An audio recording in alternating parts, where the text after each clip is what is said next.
good morning, or good afternoon, or good evening, whatever the case may be.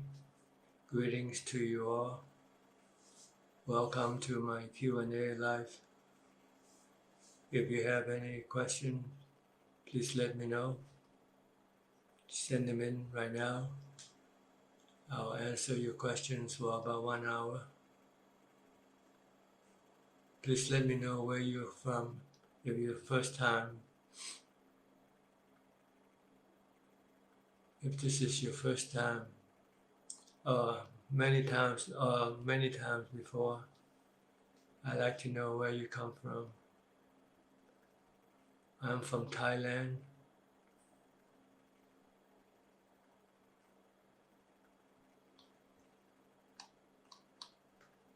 So far, so good. No comment yet. Nobody said anything. Say anything. Can you hear me all right?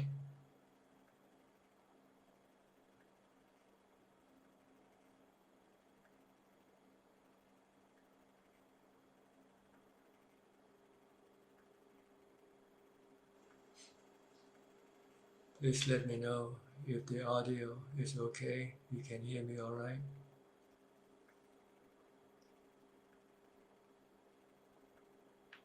Okay. From Senani, Gopalawa. Good to see you, dear Ajahn. Good to see you too. From Uma Qureshi, yes. Yes, I guess yes means you can hear me okay. Fine. Where are you from, both of you? From Checkling 10. Greetings from Vancouver, Ajahn. Yes, we can hear you well. Thank you. From Ong Apprentice, audio and video are good. Thank you. From Singapore. Please let me know where you come from. I'd like to know, just for the statistic, I guess.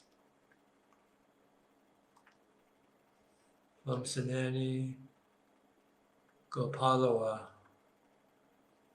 Ajahn, I did my sitting meditation these days, but it's very hard to concentrate. Do you think it's better for me to walk instead? Yes, if you cannot sit, then maybe you should do walking meditation first. And you must use mindfulness. You must have an object to anchor your mind. If you walk, you can watch your steps, left, right, as you walk. Or you can recite a mantra, Bhutto, Bhutto. Or you can recite the 32 parts of the body, hair of the head, hair of the body, so forth. Or you can do some chanting first. This will keep your mind concentrated. And then after walking and you're feeling tired, then you can switch back to sitting. I think then you will be able to sit and watch your breath.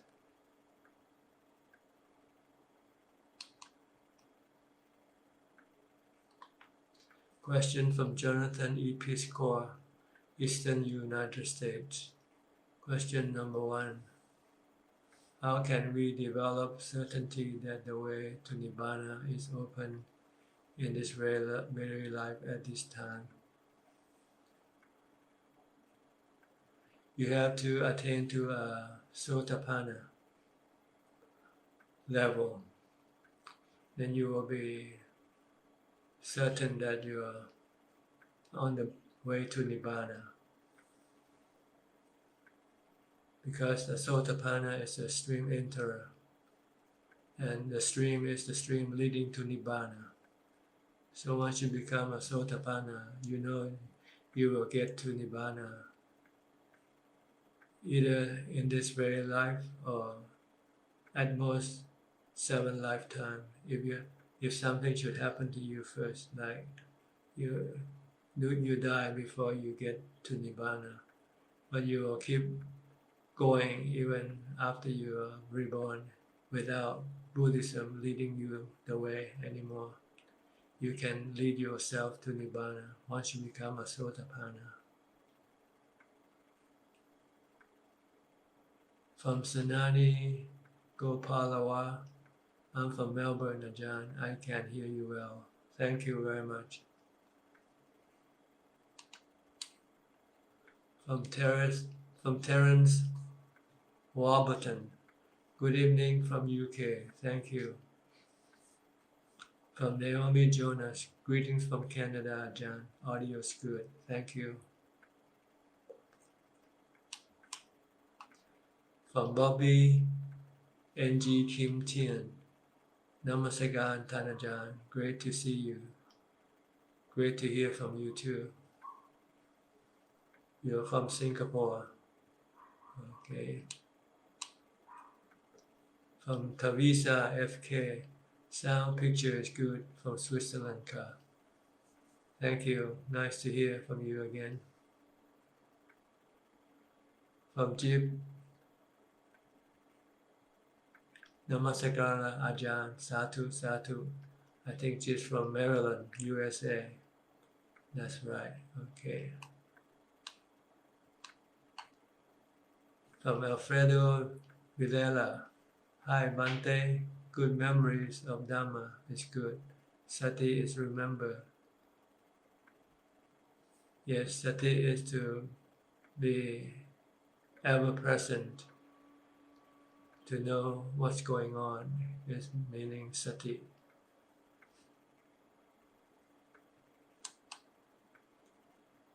Question number 2 from Jonathan E. Piscor. What is the true meaning of refuge? There are 2 levels of refuge. Taking refuge in the Buddha, Dhamma, and Sangha means taking the Buddha, Dhamma, and Sangha as your teacher, as your guide to Nibbana. Then the second refuge is you yourself have to do the practice in order for you to get to Nibbana. If you don't practice following the teaching of the Buddha, then you will not get to Nibbana, even if you have the Buddha leading you the way.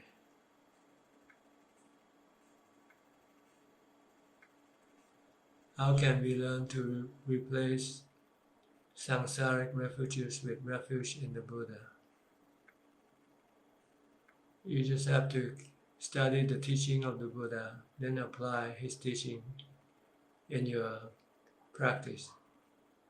Then you are switching your samsara refuge toward the Nibbana refuge. Just keep following the Noble Eightfold Path or the triple training of Sila, Samadhi, and Panya.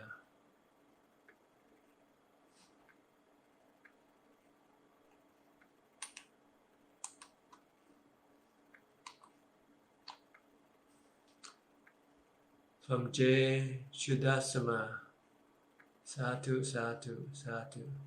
Where are you from, Jay? Please let me know.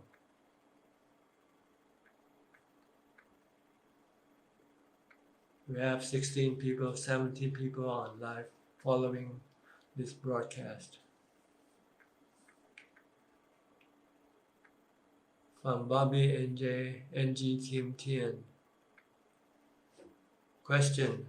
In a modern society like Singapore, everyone, including spiritual people, sometimes cannot escape from pursuing material requirements and stability as is a metropolitan city. How can one balance so as not to be imbalanced as a lay person? Satu. The Buddha said you have to practice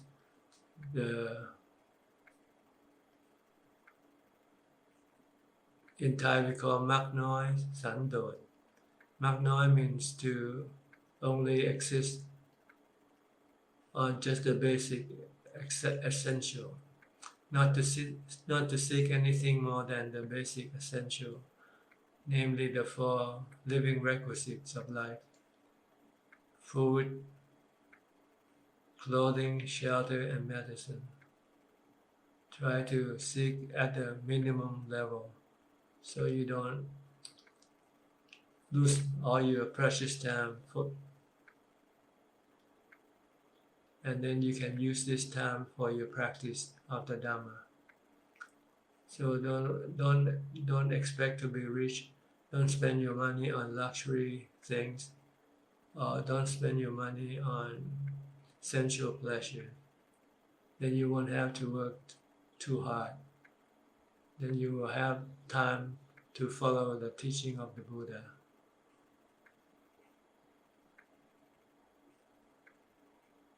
From Supasara from Sri Lanka. Thank you, Bante. You're welcome.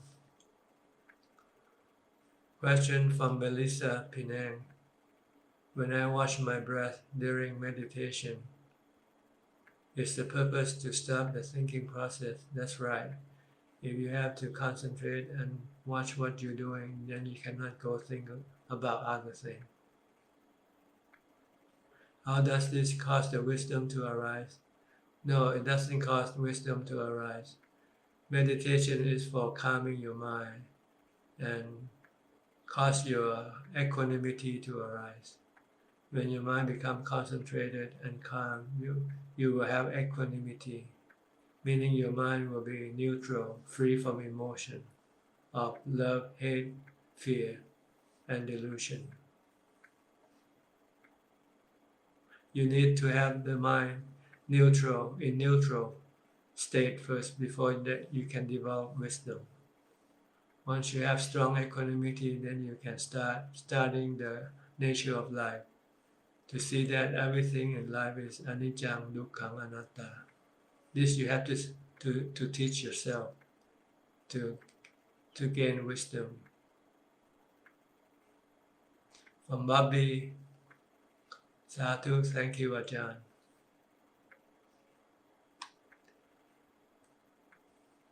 From Seth East, Seth from USA, California.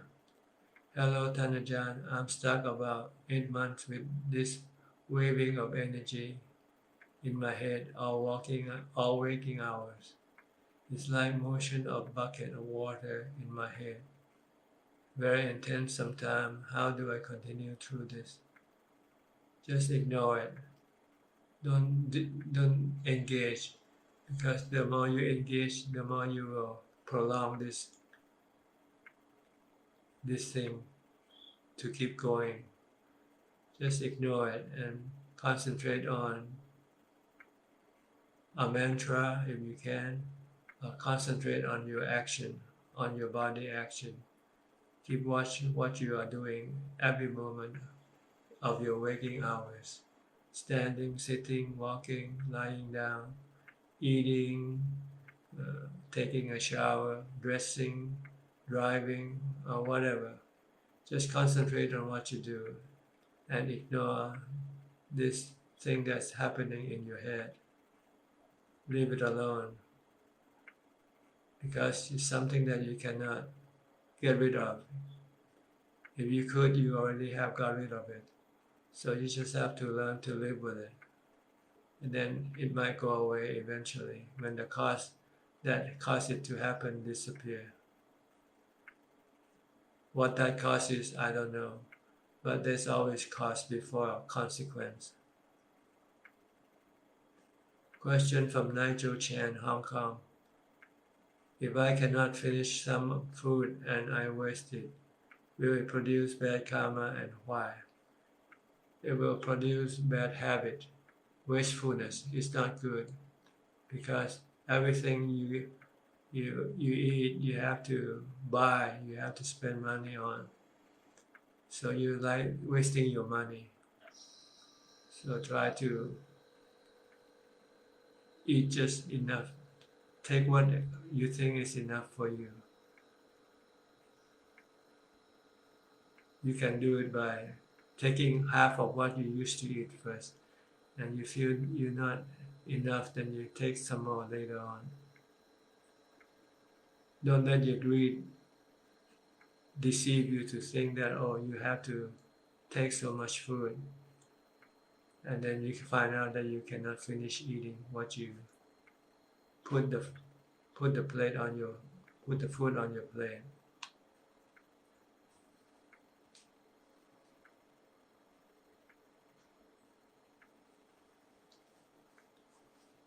So we have 21 people following this live Q&A today.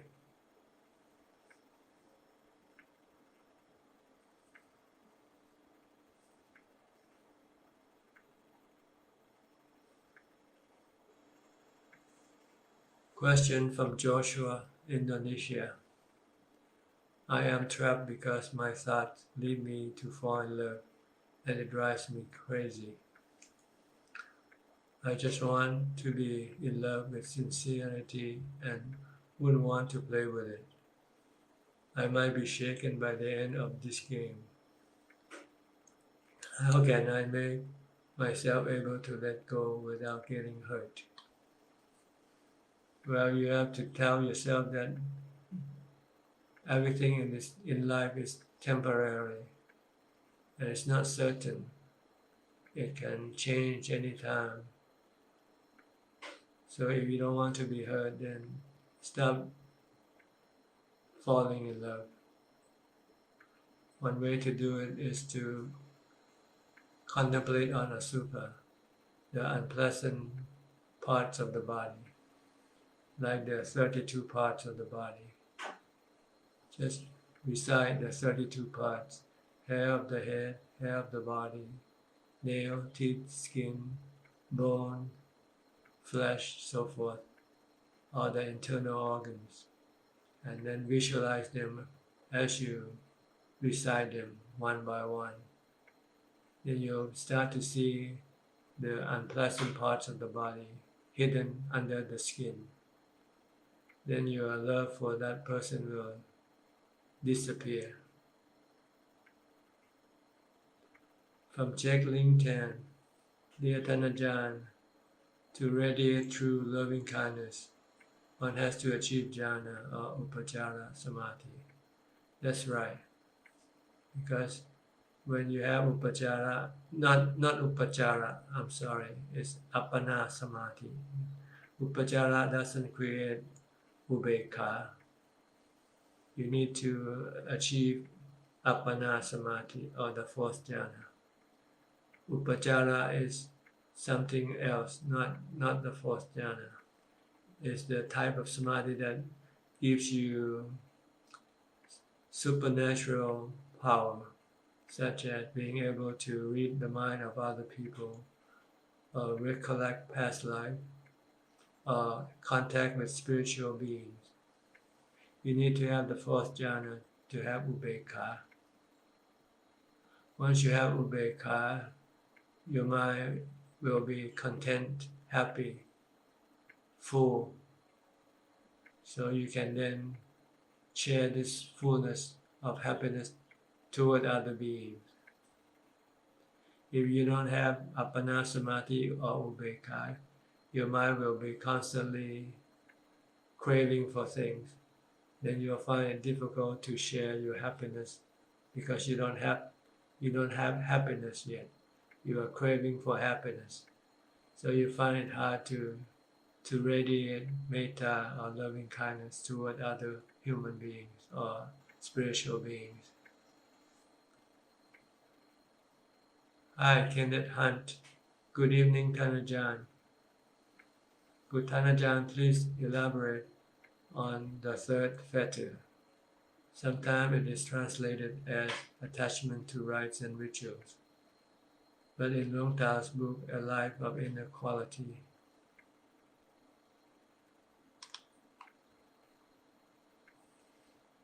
Luang Ta talks about this fetter being about keeping the precepts.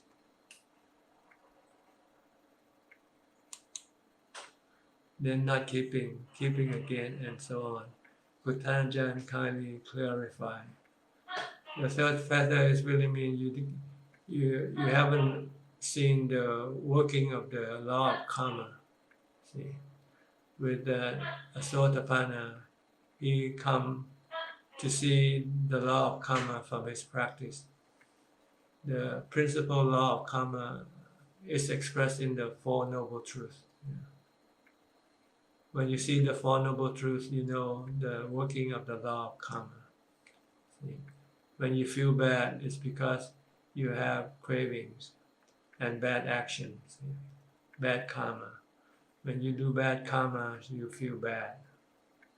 When you do good karma, you feel good. So when you feel bad as a Sotapanna, you don't have to go to do some rites and rituals to get rid of your bad karma, to get rid of your bad feeling. Like when you are sick, you feel bad, so you might perform some rituals to get rid of this sickness and get rid of these bad feelings. But with a Sotapanna, he accepts the truth that life is impermanent and is subjected to its own karma. So when it can accept the truth of life, that life is suffering, aging, sickness, and death, it doesn't have to go look for some rites or rituals to alleviate his suffering. He just accepts this truth, and he would not do any bad karma to alleviate or get rid of his bad feelings, because he knows instead of alleviating the bad feelings, is increasing more bad feelings when you do bad karma, such as killing, stealing, or committing adultery. So Asotapanna see the law of karma, see that the good action generate good feelings, and bad action generate bad feelings. So if he have bad feelings and he knows that it comes from his bad action, he just stop doing bad action, bad karma. Then the bad feeling will disappear.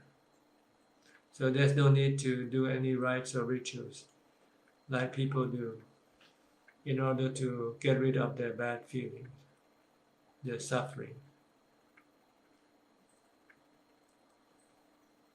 So it's when you become a Sotapanna, you don't rely on rites or rituals to get rid of your problem. You stop doing bad karma and stop desiring or cravings for things. Then your bad karma, then your bad feeling will disappear, your suffering will disappear. Your cravings for life to be permanent, for the five khandhas to be permanent. But when you use wisdom, you see that the five khandhas are impermanent. They are no self. They are just natural phenomena. And that there's nothing you can do to stop the process of this natural phenomena from getting old, getting sick, and die, or from preventing bad feeling to arise. Bad feeling comes and goes like good feelings and neutral feelings. They are all anatta, natural phenomena. So you let go of these things and accept them for what they are, then you will have no suffering. When you have no suffering, there's no need to do any rites or ritual.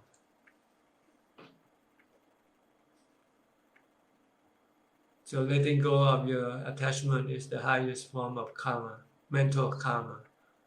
The best, or the mental good karma is to let go of your attachment to the five khandhas.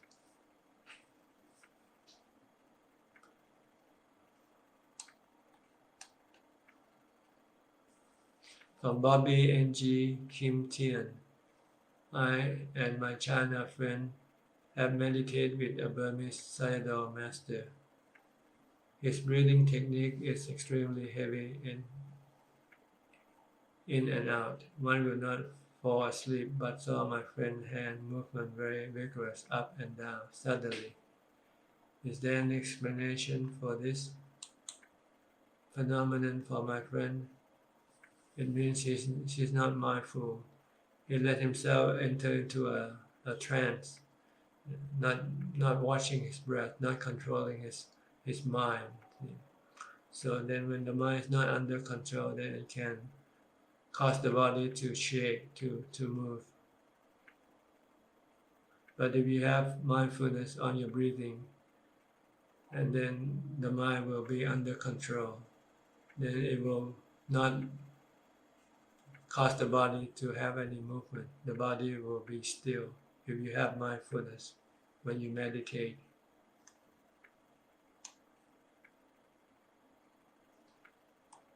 From Set East, thank you, Ajahn.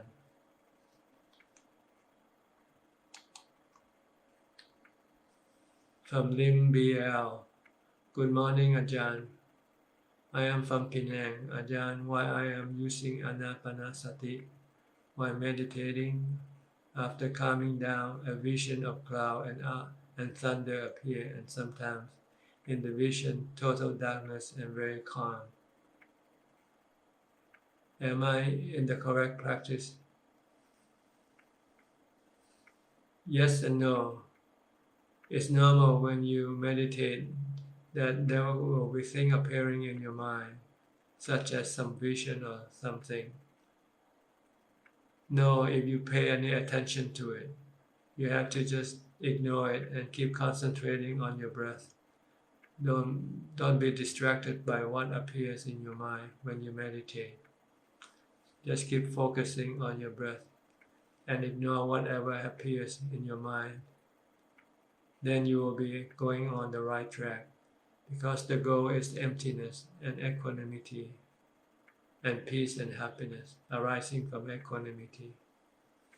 It will only happen if you keep concentrating on your breath. Keep watching your breath. Don't go watch other things that appears while you meditate.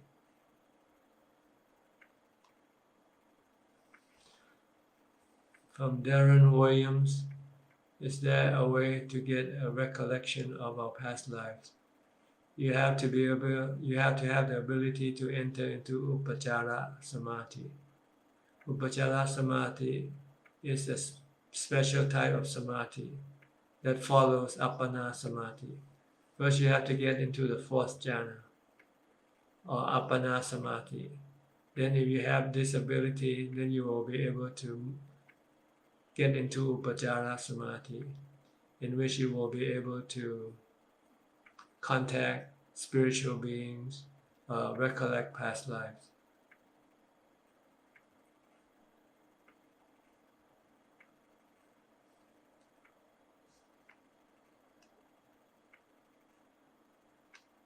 So you need to hypnotize yourself to enter into the Upachara Samadhi. Then you will be able to recollect past lives. From Czech Link 10, thank you very much, Ajahn, for the clear explanation and clarification. I misunderstood and thought that the psychic power in Upachara Samadhi is what enables the radiation of loving kindness. But it's actually the equanimity from the fourth jhana, the fullness of the heart that enables to the radiation of loving kindness. Yes, because when you're happy, then you can be kind and nice to people. When you're not happy, when you're still hungry, when you're still craving, desiring, then you find it difficult to be nice to other people, because you want to satisfy yourself first. So you become selfish instead of being altruistic, loving, and caring for other people. From Anura Gamalat, good morning, Ajahn, how are you? I am Anura from New Zealand. Hi, how are you?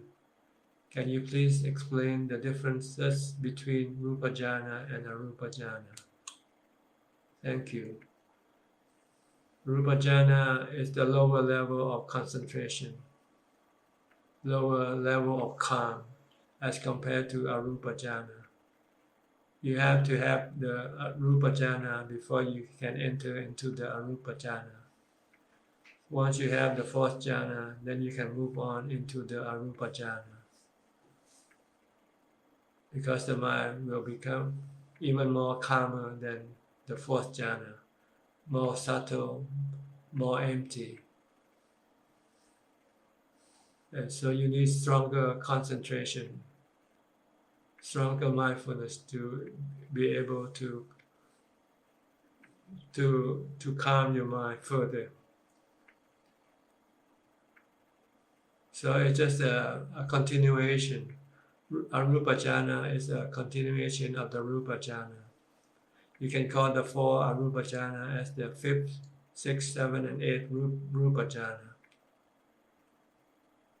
But it has different objects of concentration. You have to look up in the text to find out this object of concentration that you have to use in order for you to enter into the Arupa jhana. But first you have to get to the fourth jhana first.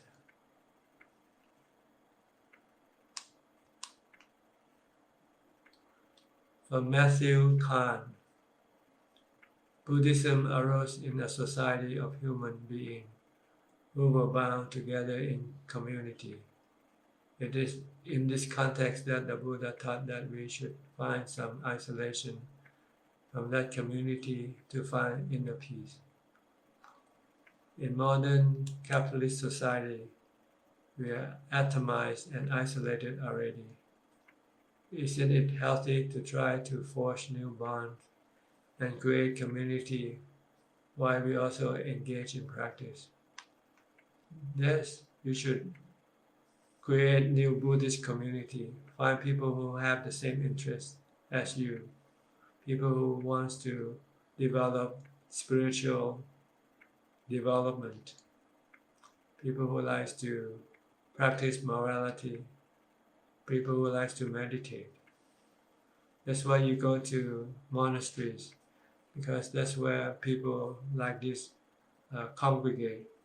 People who like to do charity, people who like to practice morality and meditation. Go to congregate.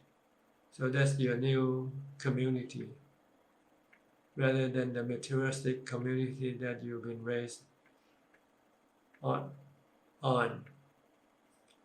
You just have to find a new community, a spiritual community, like Buddhist monasteries.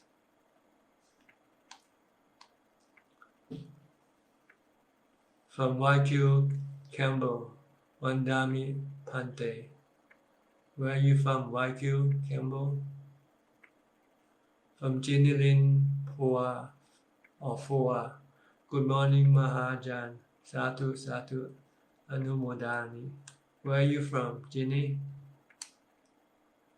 From Phoebe Sam. She's from Toronto, I think, if I remember her. Dear Venerable Ajahn, my question is, if I have a recurring nimitta, for example, a white light that is forming between the nose and heart area, where I am focusing on the breath, should I always ignore it and go back to breath? Bhutto, that's right. If you want to succeed in your meditation, if you want to get into the fourth jhana and equanimity, you have to focus on your breath or Bhutto alone, and ignore everything else that appears in your meditation. Is there any stage or situation where one can interact with the nimitta or examine it? Well, you can examine it, interact with it, but you will be distracted and you will not achieve the goal of meditation. So it's just like playing with toys. Instead of studying your books, you just get distracted. You can do it anytime you want. If you don't want to achieve your result of meditation, which is having equanimity, you can play with whatever comes up while you meditate. But you have to be careful because sometimes it can lead you into trouble. Sometimes the nimitta that looks appealing might turn into something else, ugly or something disgusting. So you have to be careful if you want to deal with the nimittas. So to be safe, it's better to just ignore it, because your nimitta can change. It's like watching a movie. From Tony Romero. Hello, Ajahn. I have not seen you for a long time. I'm glad you are doing well and I'm happy for that. I do have a question. I have slacked in practicing and I feel like I'm brand new again. Can you please give me a simple guide into developing a long-lasting practice? Thank you so much. Be happy, healthy, and safe always. Well, first you need to develop resolution. You have to set up a resolution that from now on I want to practice every day, for instance. And then you have to schedule your practice. Say at what time, before you go to bed, after you get up in the morning, or whatever the time that you think you can be free from other work or activity. Then you set up a schedule, and then you have to follow the schedule that you have set up every day for the rest of your life. See, then you will be practicing continuously, and as you practice, you will then achieve result from your practice. Then you will be more inspired to do more practice. So you can increase your schedule of practice more and more until you will be able to practice all day long. So you need to have a resolution, like this new year, this coming new year, starting from January 1, set up a schedule for meditation and stick to it for the rest of your life.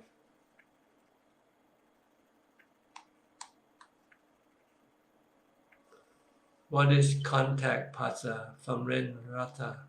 Contact phassa means the contact between sensual objects and sensual organs, like the eyes seeing the images. This when they are into contact, when the images, the visual image comes into contact with the sensual organs, which is the eye, then vijnana will then send this information, this image into the mind. So contact means the contact between the sensual objects with the sensual organs. Ben Ratha, may I pay homage to Ajahn? You are welcome. From Darren Williams, you mentioned being able to talk to spiritual beings in the fourth jhana. No, I didn't mean the fourth jhana. When you're in the fourth jhana, you're not in contact with anybody. I mean, after you have entered the fourth jhana, and should you have this ability to enter into upajjhara samadhi, which is not the fourth jhana, you have to move from the fourth jhana into upajjhara samadhi. Then you will be able to talk to spiritual beings. Does that mean we can talk to the Buddha himself? If he happens to be turning on his mind in upajjhara samadhi, yes. Like Ajahn said that he had contacted with past Buddhas and past Arahants when he entered into upajjhara samadhi. I hope you realize that I am talking about channeling. I don't know anything about channeling. I'm just talking about Buddhism. So if it should be the same thing, that's okay with me.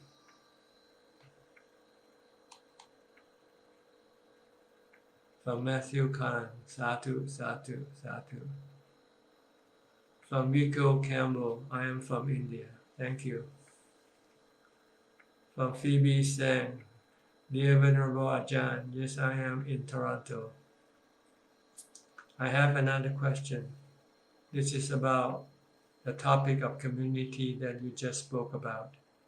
You said that it's good to seek out other like-minded Buddhist practitioners. Is it okay if one does not do that? I prefer to practice alone and stay at home. Yes, it means that you have achieved a higher level of practice.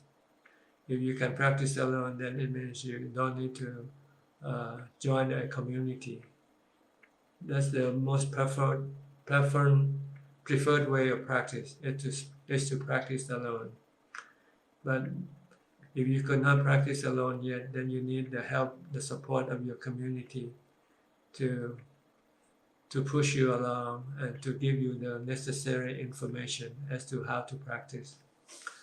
But once you know how to practice and you can do it alone, then you don't need the community.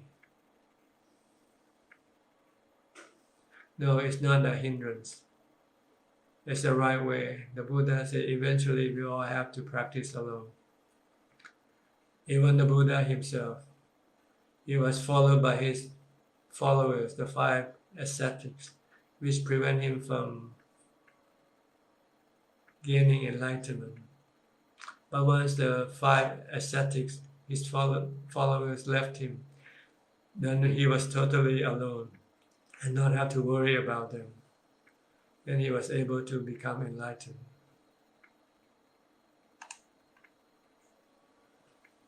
From Christine Lim, smile and sadhu, sadhu. From Darren Williams, can I practice Asubha on your body? Yes, on both body, your body and other people's body. But first you have to practice on the body that you are obsessed with. And that creates you to have sexual desire. You don't need to look at your own body. If you have problem with sexual desire, you should look at the body of the person that you have the sexual desire for, in order to get rid of your sexual desire. But if you are obsessed with your own body, obsessed of the beauty of your own body, then you have to look at the 32 parts of your own body, in order to enlighten your mind that your body is not that beautiful at all.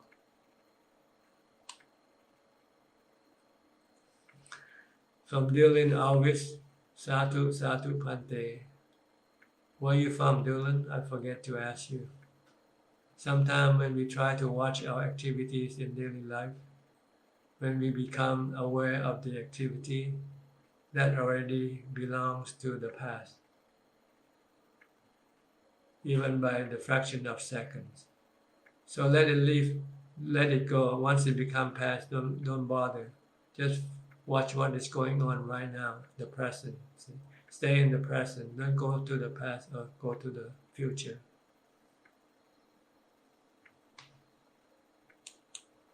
Also, when we think of what to do next, our mind is in future. Well, don't think if you don't have to. See, you only think when you have to, but you don't think all the time what you're gonna do. So only think when you have to. When you don't have to think about the future, then stop thinking. So in that sense, even when we keep watching our activities, our mind always switch between past and future. Could you explain your view on this, please?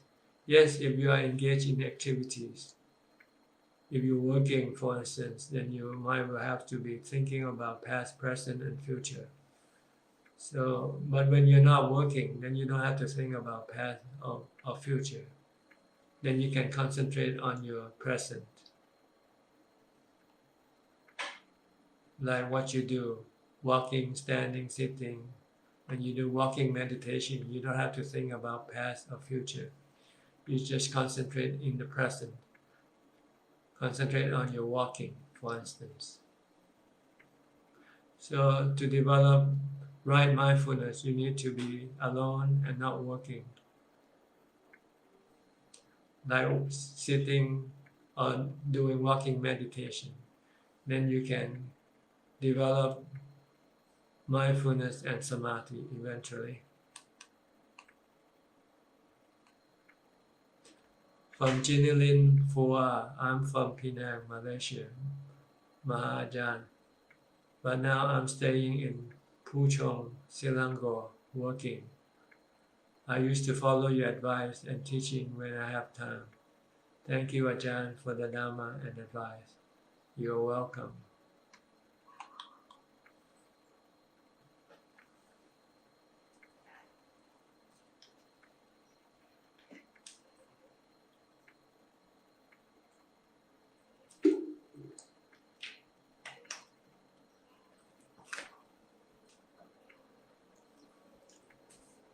As Thailand is land of mystic, from Bobby Tian.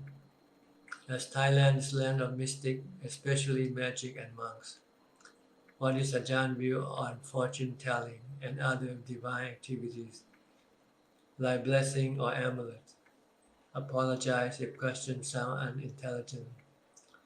They are all delusional activities, not based on reality. So you can just ignore them. They are all delusional activities. What you want to follow is the Noble Eightfold Path, the teaching of the Buddha. Those mystics and divine activities are not the teaching of the Buddha.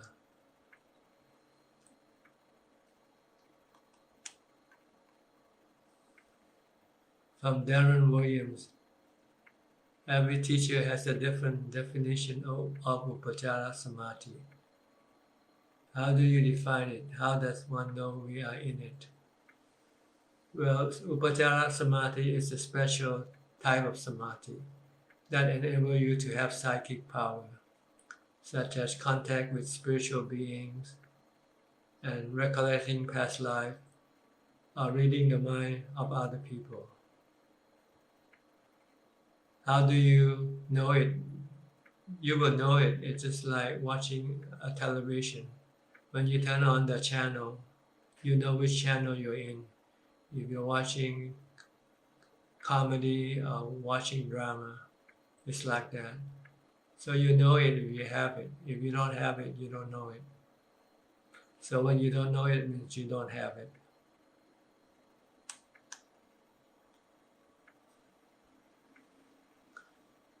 Is jhana not automatically upachara samadhi? There are 4 jhana, see? 4 jhana. And upachara samadhi comes after you have the 4th jhana.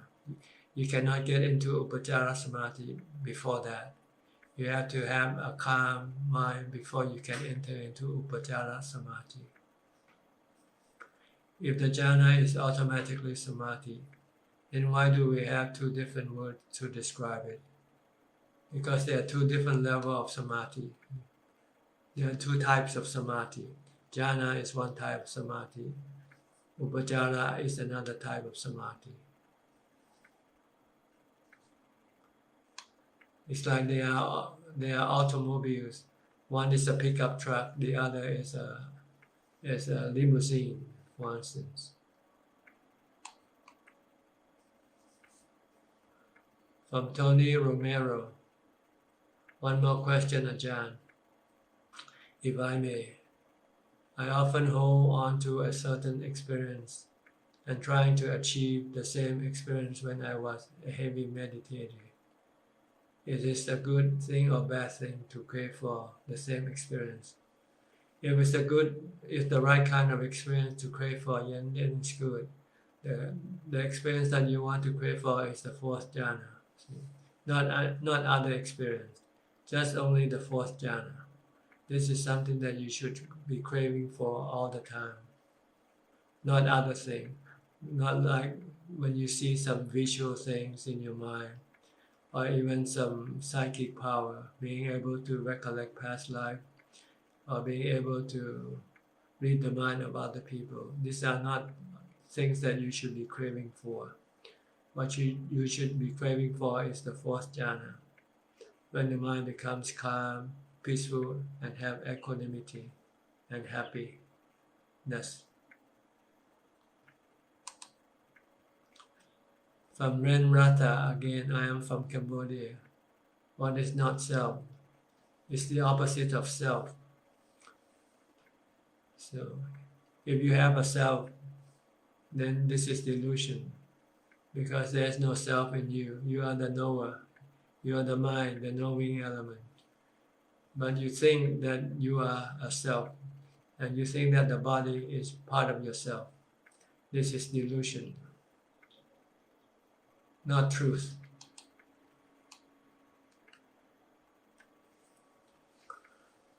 From Jane Lee, hi Ajahn, how are you? I am Jane, Melbourne. I'm fine, thank you.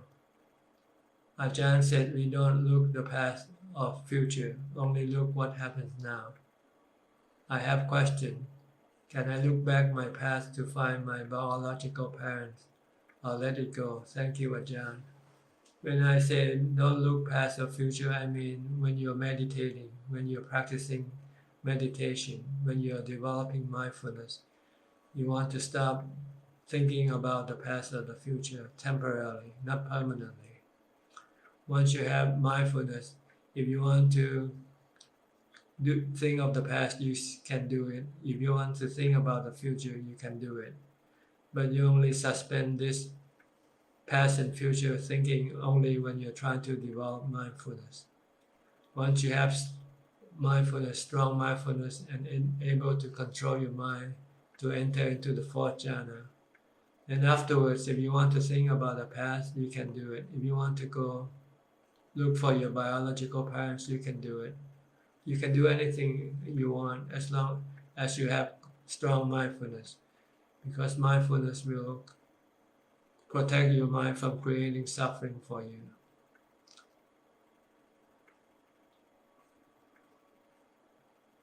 Question from friend of Leong Seng, Singapore. What happened after liberation? It's like getting out of a jail. What happened when you get out of a jail? You feel happy, you feel free. You don't have to be shackled, you don't have to be forced to remain in a locked environment. Enlightenment samadhi, where do we go after that? You don't go anywhere. Once you have become enlightened, you become content, and you just find peace within yourself, so you don't need to go anywhere anymore. From Chin Li Ching, I notice I can easily go into silence or stillness at times, and when I am out of it, I didn't know what happened. Should I continue with this? If you don't know what happens, it means you fall asleep. If you know what happened, then you have samadhi, you have calm.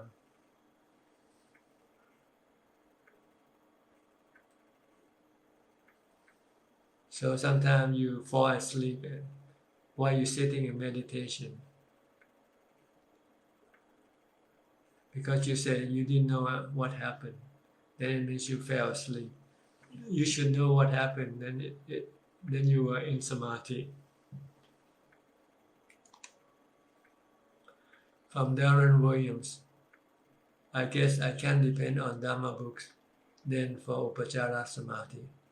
Since every teacher, even the Thai forest Ajahn, like Ajahn Lee, have different description of Upachara Samadhi.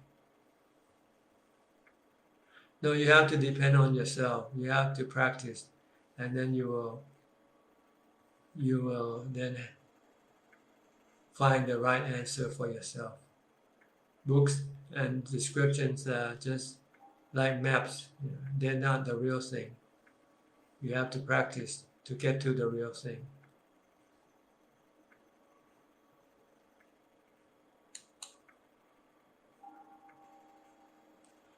Also, what comes after the fourth jhana?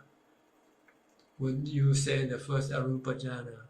You can direct it to go into the arupa jhana, or if you have the ability, you can direct it to go into upachara samadhi. But not everybody has the ability to go into the Upajjhana Samadhi. But everybody can go into the Arupa Jhana once they have reached the fourth jhana. I hope I made this clear to you. But you don't need to go into Arupa Jhana in order for you to become enlightened, because you just have more calm, more peace, deeper calm. If you want to become enlightened, you just stay in the fourth jhana for as long as possible. Or Arupa Jhana, if you can enter into Arupa Jhana. But in order to become enlightened, you have to come out of the jhana and contemplate on the five khandhas. Contemplate on the body, feeling, and mind, to see that they are anicca, dukkha, anatta, in order for you to become enlightened and free from suffering. If you only practice jhana, you will be free from suffering while you are in jhana. But once you come out of jhana, your suffering will arise because you will be thinking and craving for things again. From Bobby Tian, last question, Tanajan. Can Tana explain or summarize the explanation of sati, satya, panya? Well, sati is mindfulness. To be ever in the present, to know what's going on in the present is called sati. Satya means truth or truthfulness. Panya is knowledge, wisdom. Okay, we have about 3 minutes left before we reach the 1 hour mark. So I have to let you know that if you are not typing any question yet, please don't send them in, don't type. If you are typing the question now, you can continue on typing and send the question in, because I will have to stop this meeting pretty soon, in about 3 minutes or so. I'm Dylan Alvis. I'm from Sri Lanka, Bante. Thank you for the explanation. So when we do walking meditation, as our feet touches the ground, when we become aware of it, isn't that already past? It doesn't matter if it's past, or present is instantaneous, it's continuous. So don't worry about this. Just keep focusing on your step. That's all. Don't worry whether it's past or present or future. Just be aware of what's going on. That's being in the present. Don't think about the past or don't think about the future. We want to stop thinking. That's the goal of our practice. So when you walk, just watch your step. Left, right, left, right. Don't think about past or present or future. Just watch and stop thinking. From Marataya Sagun, Rab Namasagan Tanajan. From Darren Williams, what is cessation? The meaning of cessation is the cessation of suffering. When you have suffering and then you find the cause of suffering, your cravings. So when you stop cravings, then your suffering will disappear. Singleness of concentration. When you concentrate, your mind will be single. It will stop being many things by thinking. When you think, you can be anything. You can think yourself as being a star, a movie star, a president, or whatever. But when you stop thinking, then you will become just a knowing. So this is what is meant by singleness. To return to knowing, to the knower, to be the knower and not the thinker. Sadhu from Megawati. Sadhu from Matthew Khan. Thank you for doing this for us from Ong Apprentice. From Jack Ling Tan, with deep gratitude, love and appreciation from Vancouver, Ajahn. The Dhamma teachings that flow out of your mouth is so profoundly beautiful. I feel so motivated and energized each time you give us your teaching. Thank you so much, Ajahn, for your kindness and generosity in giving us this most precious gift. You are welcome. The gift of Dhamma excels all other gifts because it's the most precious and most beneficial to your mind and heart. Nothing else can be beneficial than the Dhamma. From Emily Shelton, from YQ Campbell, from Tildan Latio, Satu Satu. Okay, we have reached the 1 hour mark and the end of all the questions. We have 39 people watching right now. So thank you very much for joining this Q&A session and sending your questions. I hope I have helped clear some of your doubts. In order to clear all of your doubts, you have to do the practice, because you'll get the real answer from your practice. What I give you is just a glimpse of the real answer, not the total answer. So try to develop mindfulness, meditate, and once you have equanimity, when you come out from meditation, you can start contemplating on the 5 khandhas as being anicca, dukkha, anatta, in order for you to get rid of your attachment to the khandhas, and also stop your craving for things in this world. Then you can be free from suffering. Okay, thank you very much for joining this meeting. Please stay safe, stay happy, and stay mindful. Goodbye for now. See you again next time.